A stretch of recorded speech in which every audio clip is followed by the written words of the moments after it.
In other county news, the Isiolo County government is seeking the approval of the national government for the approval to reintroduce rhinos in its game reserves 4 decades after the animals were removed due to rampant poaching, according to Sylvia Museya Kihoro, Principal Secretary in the State Department of Wildlife.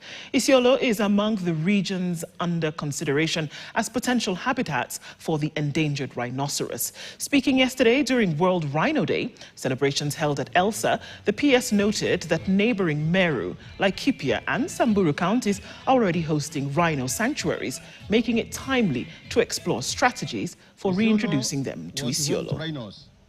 They roamed freely in the Shaba area, where they were not just animals but neighbors. Creatures respected and coexisted with the people.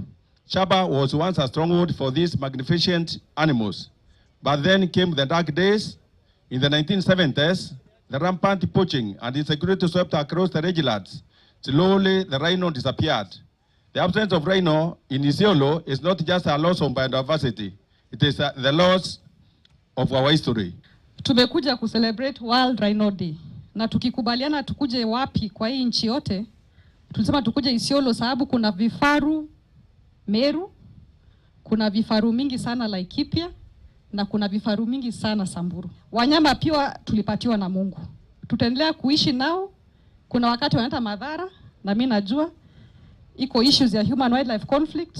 Hii wanyama ambao wanatupatia utalii, hii wanyama ambao ni part of our biodiversity kama nchi, pia saa nyingine wanaumiza raia, wanakula wanyama wenyu, mbuzi na ng'ombe, wanakula mimea.